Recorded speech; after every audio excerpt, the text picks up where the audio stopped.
Hi everyone, welcome to Math Shinigami. ये इस video में हम सेवेंथ लेक्चर करेंगे सीक्वेंस एंड सीरीज का। तो इसमें हम सिग्मा नोटेशन के बारे में पढ़ेंगे और sum of squares of natural numbers n natural numbers और cube of n natural numbers पढ़ेंगे सम उनका। तो ठीक है, देखते हैं। ये बहुत इंपॉर्टेंट लेक्चर्स हैं। इससे काफ़ी क्वेश्चंस, मतलब काफ़ी जगह यूज़ होता है ये कॉन्सेप्ट। तो देखो, अगर हम मेरी एक सीक्वेंस है जिसके फर्स्ट टर्म T1 है, T2 है, T3 या Tn तक है, ठीक है, ये मेरी एक सीक्वेंस है। तो अगर मेरे को इस सीक्वेंस की सीरीज निकालनी है, बेसिकली इस सीक्वेंस का सम निकालना है, तो इसका एन टर्म्स का सम क्या होगा, ये। ठीक है, तो इसको मैं कैसे लिख सकता हूँ? इसको मैं ऐसे लिख सकता हूँ। ये बस बेसिकली एक लिखने का तरीका है, ये एक नोटेशन है। ये सिग्मा सिग्मा काफ़ी लोगों को आता होगा, पर ठीक है, एक बार देख लो कि ये सिग्मा बेसिकली क्या है। Sigma r equals to one. देखो, सिग्मा का मतलब क्या है। आर को पहले, जैसे कि इससे थोड़ा इंटरप्रेट कर पा रहे होंगे, पर एक एग्जांपल दे देता हूँ।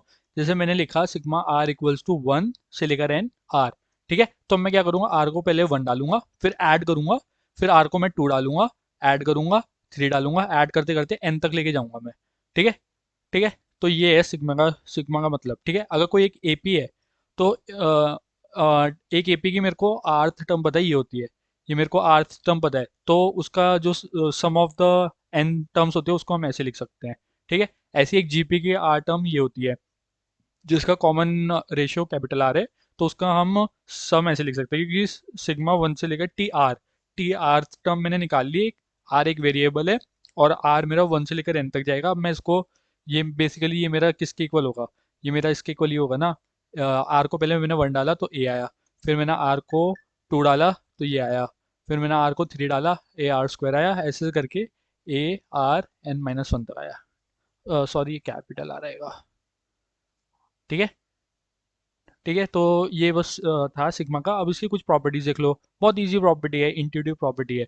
तो देखो, इसका मतलब क्या हुआ। जब हम कोई भी दो आर्थ टर्म को ऐड करते हैं, दो सीरीज के, और फिर उनका सिग्मा करते हैं बेसिकली, तो वो ये डिस्ट्रीब्यूटिव प्रॉपर्टी होगी। इसका मतलब क्या हुआ, बेसिकली सिग्मा, मैंने किया sigma sigma r plus two r. ठीक है, तो ये आर मेरा वन से लेकर एन तक जा रहा है, तो ये मैं कह रहा हूँ कि ये इसके इक्वल होता है।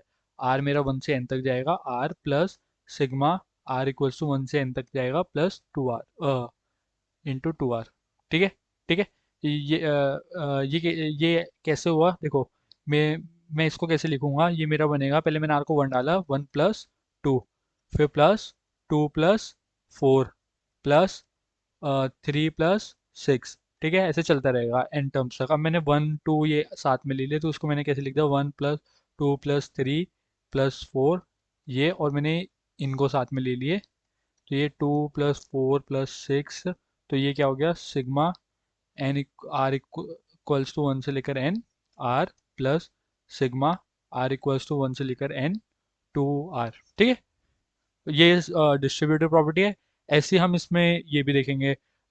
ये ए कांस्टेंट है, ये मल्टीप्लाई हो रहा है, किसी हर टर्म से मल्टीप्लाई हो रहा है। तो बेसिकली इसको बाहर लेके सम कर देता हूँ। मतलब बेसिकली मैं क्या कहना चाह रहा हूँ, जैसे one plus two plus three से लेकर एन तक होता है, इसको मैं लिखूंगा, ये मेरा होगा सिग्मा आर वन से लेकर एन तक आर। ठीक है, और मैं अगर इसको ऐसे लिखूँ, two one plus two plus three plus से लेकर एन तक, ये मेरा क्या होगा, two into sigma r equals to one n r. ठीक है, ये होगा। अब मैं और कैसे लिख सकता हूँ, ये two plus four plus six है, जो कि मेरा हो गया sigma n r equals to one से लेकर एन तक टू आर। ठीक है, तो इससे क्या पता लगा कि ये दोनों इक्वल होते हैं। This equals to two sigma r equals to one से लेकर एन आर तक। ठीक है, इजी था, इजी है ये। ऐसी ये sigma r equals to one से लेकर एन, इसमें आर है ही नहीं। पर इसको, जैसे कि मैं अगर ये बताऊं कि sigma r equals to one से लेकर एन वन, ठीक है, इसमें आर है नहीं, तो इसको मैं कैसे मान सकता हूँ, आर की पावर जीरो ऐसे करके मान सकता हूँ।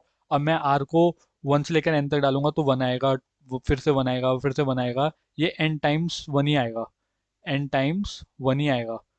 ठीक है, वन टू थ्री कुछ भी डालूं, उसकी पावर जीरो हो जाएगी, तो वन ही रहेगा, तो इसलिए ये एन आएगा इसकी वैल्यू।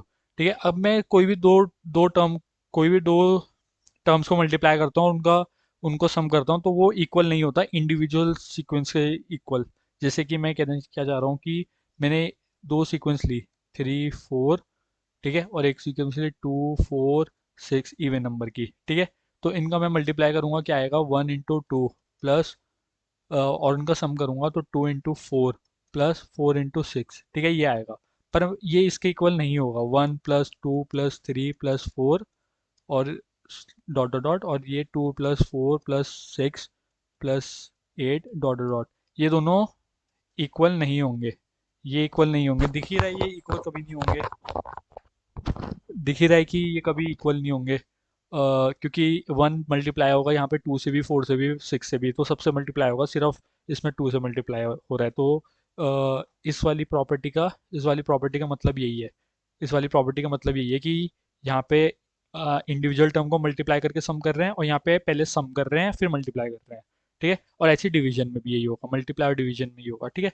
बहुत सिंपल प्रॉपर्टीज थी, इंट्यूटिव प्रॉपर्टीज भी थी, ठीक है। अब ये देखो, ये बहुत इंपॉर्टेंट है।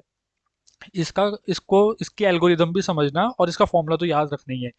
मेरे को निकालना है, मेरे को इसकी वैल्यू निकालनी है। हमें पता है कि हमें इसकी वैल्यू पता है, S = 1 + 2 + 3 से लेकर n तक। ये क्या होता है, ये AP बन रही है, और AP का सम का फॉर्मूला लगा के ये आ जाएगा, हमें ये पता है। अब मैं निकालूंगा 1² + 2² + 3² से लेकर n², ठीक है। अब ये कैसे निकालूंगा, ना ये AP है ना GP है, ये कुछ नहीं है, ठीक है। तो अब ये कैसे निकालूंगा, देखो ये कितना मतलब कितने अच्छे वे में किया हुआ है, कितना अच्छा कॉन्सेप्ट है। मैंने ये निकाला n³ - n - 1 का होल क्यूब, ये मैंने निकाला। अभी पहले समझो कि अभी बस पहले ये कॉन्सेप्ट समझ लो। मैंने इसकी वैल्यू निकाली, मैंने n - 1 का होल क्यूब खोला। n - 1 का होल क्यूब क्या होता है, ये होता है n³ - 1 का whole cube -3n² plus -3n² + 3n, ठीक है, ये होता है। और n³ से ये कट गया, और ये सब प्लस प्लस में हो जाएंगे। तो मतलब बेसिकली n³ माइनस ये कितना, ये क्या हो जाएगा, ये हो जाएगा 1 + 3n² - 3n, ठीक है। ये इसके इक्वल आ जाएगी इसकी वैल्यू, ठीक है। अब मैंने क्या किया, मैंने पहले n को यहाँ पे 1 पुट किया। n को मैंने 1 पुट किया तो ये 1 हो गया, ये 0 हो गया, ये 1 1 का होल स्क्वायर हो गया, -3 × 1 + 1, ठीक है। फिर मैंने इसमें ही n को 2 पुट किया, तो ये आया, 3 पुट के ये आया, 4 पुट के ये आया, और n पुट के ये आया। अब मैंने क्या किया, इन सबको, ये जो है, इन सबको ऐड कर दिया, ठीक है। अब ऐड कर दिया तो यहाँ पे लेफ्ट हैंड साइड क्या होगा, ये इससे कट जाएगा, ये इससे कट जाएगा, ठीक है। तो ये कटते चले जाएंगे सब, और आखिरी में ये कट जाएगा, तो क्या बचेगा, ये भी कट जाएगा, आखिरी में बचे ये बचेगा और ये बचेगा, तो ये यहाँ पे ये आ गया। अब इधर क्या बचा, इधर क्या हुआ, 3 कॉमन ले लिया, ये सब ऐड हो जाएंगे, ये सारे ऐड हो जाएंगे, इसमें 3 कॉमन ले लिया तो ये आ गया, ये सारे ऐड हो जाएंगे, तो इसमें भी -3 कॉमन लिया तो ये आ गया, और ये 1 1 1 सारे ऐड हो जाएंगे n टाइम्स, क्योंकि 1 से लेकर n तक पुट किया है तो n आ जाएगा, ठीक है। अब मेरे को इसका सम पता है, ठीक है, इसका सम मैंने s के इक्वल किया हुआ है, इसका सम मैंने s के इक्वल किया है, ठीक है। तो ये मैंने s कर दिया, और इसको मैंने इसका सम मेरे को पता है, sum of first n natural numbers का सम ये होता है, और ये n है, तो उससे मैंने s निकाल लिया, s ही आ गया। ठीक है। काफ़ी अच्छा कॉन्सेप्ट था कि इसको हमने कैसे किया। तो बेसिकली इसमें हमने बेसिकली एक इक्वेशन बनाई है जिसमें हमारा n² आ रहा है, सिर्फ n² आ रहा है, और इधर हमने ना ऑल्टरनेटिव क्यूब का डिफरेंस किया, क्योंकि क्यूब का हम कोई भी दो कॉन्जिक्यूटिव क्यूब को का डिफरेंस किया, हमने उसको खोला तो हमारा n² और n में आया टर्म, ठीक है। तो अगर हम इसमें सिग्मा कर देंगे, बेसिकली जैसे कि मेरे को ये मिला n³ -n - 1 का होल क्यूब = 3n² -3n + 1, ठीक है। अब मैंने इसमें सिग्मा कर दिया, n को मैंने 1 से लेकर n तक डाला, बेसिकली इसको r ले लो, चाहे इसको r ले लो, ठीक है। r को मैंने 1 से लेकर n तक डाला, ठीक है। तो अब इसमें देखो, इसमें ये ऑल्टरनेट कटते चले जाएंगे, इसमें ये 1³ -0 का क्यूब बनेगा, फिर +2³ -1 का क्यूब बनेगा, तो ये कटता चला जाएगा, ऐसे से कटते चले जाएंगे ये, और इधर क्या आएगा, 3 σr² -3 σr + 1, ठीक है। σr² हमें निकालना है, सिग्मा आर हमें आता है कैसे, और तो बस हमने इसलिए इसको ऐसे बनाया, हमने एक इक्वेशन बनाई, और फिर उससे यही ये ये बस मैथ्स की खूबसूरती है, इसे हम ये कहेंगे। ये मतलब मैथ्स इस वजह से काफ़ी मज़ा आता है करने में। तो ये वाला जो फॉर्मूला है ये याद रखना है, ये वाला फॉर्मूला याद रखना है, ये बहुत इंपॉर्टेंट है, ये फॉर्मूला याद रखना है, ठीक है। N, n plus one, two n plus one upon six. अब तुम्हें एक चीज़ और समझ आ रही होगी कि एस हमारा होता है one square plus two square से लेकर एन स्क्वायर है हमारा एस, और यहाँ पे अपॉन सिक्स आ रहा है। तो हमें ये सोचना चाहिए कि ये ऊपर वाला, ये क्योंकि ये एक इंटीजर ही आएगा, तो बेसिकली ऊपर वाला सिक्स से डिवाइड हो रहा होगा, चाहे हम एन को कुछ भी डालें, ठीक है। इसको एक बार टेस्ट कर लेते हैं। देखो यहाँ पे एक एन आ रहा है और एन प्लस वन आ रहा है। अगर मेरा एन ऑड होगा तो मेरा एन प्लस वन ईव होगा, और अगर एन ईव होगा तो एन एन इवन होगा। तो टू से तो कट ही जाएगा दोनों। तो अगर ऊपर मेरा थ्री का फैक्टर है तो बेसिकली ये एक नेचुरल नंबर होगा। तो थ्री का फैक्टर कैसे है? तो थ्री के किस पे में हम नंबर लिख सकते हैं? कोई भी नंबर या तो थ्री के की फॉर्म में होगा, या थ्री के प्लस वन की फॉर्म में होगा, या थ्री के प्लस टू की फॉर्म में होगा। इससे अलावा कोई फॉर्म में होगा ही नहीं कोई नंबर, ठीक है। जितने भी सारे नंबर्स हैं वो या तो थ्री के की फॉर्म में होंगे, इसके फॉर्म में होंगे, या इसके फॉर्म में होंगे, ठीक है। तो मेरे को पता है कि ऊपर नीचे टू तो कट जाएगा, मेरे को बस ऊपर प्रूफ करना है कि थ्री थ्री भी आ जाएगा। तो मैंने अगर पहले थ्री के वाले नंबर्स देखे, थ्री के वाले नंबर्स कौन से आएंगे? थ्री के multiple, zero, three, six.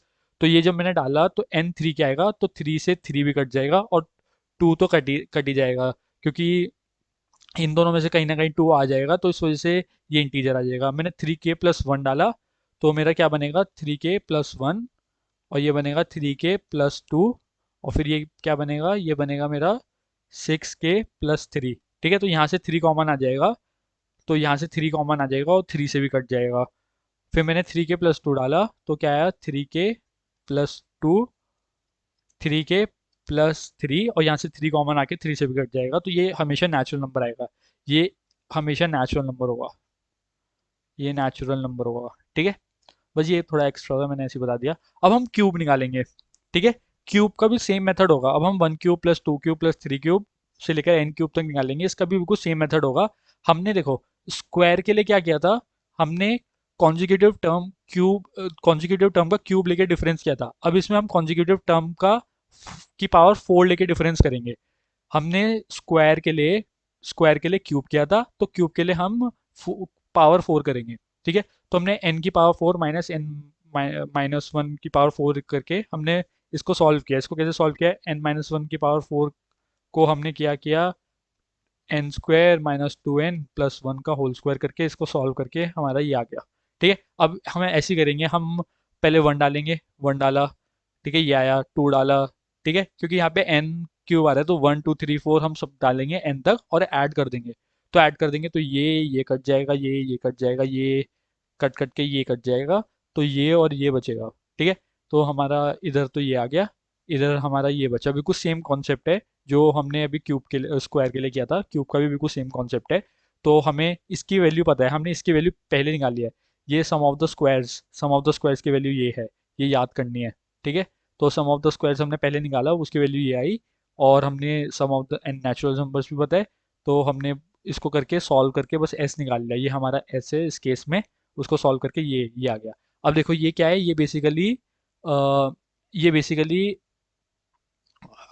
Basically ये, अगर देखो मैं अगर x को मैं लिखूँ one plus two plus three plus four plus n तक, तो मेरा s हो गया इस केस में s हो गया मेरा x का होल स्क्वायर, ठीक है। तो मतलब कि basically sum of n natural numbers कर दो और उसका होल स्क्वायर कर दो, वो sum of the cube of n natural numbers आ जाता है, ठीक है। तो इसका फॉर्मूला याद रखना इतना मुश्किल नहीं होगा, बस उसका होल स्क्वायर करना है, ये पूरे में है ब्रैकेट, ठीक है। ये भी बहुत इंपॉर्टेंट फॉर्मूला है, ये भी याद रखना है, ये भी याद रखना है, ठीक है। चलो एक क्वेश्चन करते हैं, ठीक है। एक क्वेश्चन करते हैं आप। देखो हमें फाइंड द सम निकालना है। टू इंटू फाइव, देखो क्या है? Two into five plus five into nine plus eight into thirteen plus eleven into seventeen से लेकर एन टर्म्स तक, ठीक है। हमें ये निकालना है। अब अभी पहले इसको थोड़ा देखो। ये ना एपी बन रही है ना जीपी बन रही है, ठीक है। ये तो दिख रहा है कि ना ये एपी है ना जीपी है। हम इसका जो पैटर्न है वो क्या है? देखो टू में थ्री ऐड कर दिया, फाइव आया। थ्री में फाइव में थ्री ऐड कर दिया, एट आया। एट में थ्री ऐड कर दिया, इलेवन आया। तो बेसिकली ये एक एपी है ये, एक एपी कौन सी बन रही है, 2,5,8,11। ठीक है, इसकी टी आर्थ टर्म क्या है, इसकी टी आर्थ टर्म है 2 + r - 1 3। ठीक है, अब इन टर्म्स को देखो, इसमें 5 में +4 के 9 आया, 9 में +4 के 13 आया, 13 में +4 के 17 आया। तो इस ये एक सीक्वेंस बन रही है, एक सीक्वेंस बन रही है 5, 9, 13, 17। ठीक है, तो अब इसका टी डैश आर्थ टर्म क्या आई, 5 + r - 1 4। ठीक है, तो अब हमें निकालना क्या है, अब हमें निकालना है सिग्मा r = 1 से लेकर n तक T r into T R, ये हमें निकालना है। ठीक है, तो हमने क्या किया, हमने ऐसी आर्थ टर्म लिखी, और फिर उसके बाद हाँ, हमें हमें ये निकालना है, तो अब हमने इन दोनों को मल्टीप्लाई किया, इन दोनों को मल्टीप्लाई किया। ठीक है, ये देखो, ये हमने इन दोनों को मल्टीप्लाई किया हुआ है, क्योंकि इस सीक्वेंस की हमने आर्थ टर्म निकाली बेसिकली। हमने ये वाली जो ये एक सीक्वेंस बन रही है, ये एक सीक्वेंस बनेगी, एक सीक्वेंस हमारी बनेगी 2 × 5, 5 × 9, 8 × 13। ठीक है, इस सीक्वेंस की टी आर्थ टर्म क्या है, टी डबल डैश आर हमारा हो जाएगा t r into t dash r. ठीक है, तो इस वजह से यहाँ पे मैंने यही निकाला, बेसिकली टी आर वही है, तो मैंने यहाँ पे मल्टीप्लाई किया और मेरा ये आया। ठीक है, अब मैंने ऊपर क्या पढ़ा था, ऊपर मैंने पढ़ा था कि sigma sigma of T R, sigma of T R basically ऐसे होता है, टी आर सिग्मा r = 1 से लेकर n तक। ठीक है, तो nth टर्म का, तो इसमें मैंने वही किया, इसमें मैंने यही किया। ठीक है, आर्थ टर्म ये हुई, तो मेरा अब ये बचा। ठीक है, इसमें समेशन की प्रॉपर्टीज लगाई, तो मेरा ये आ गया।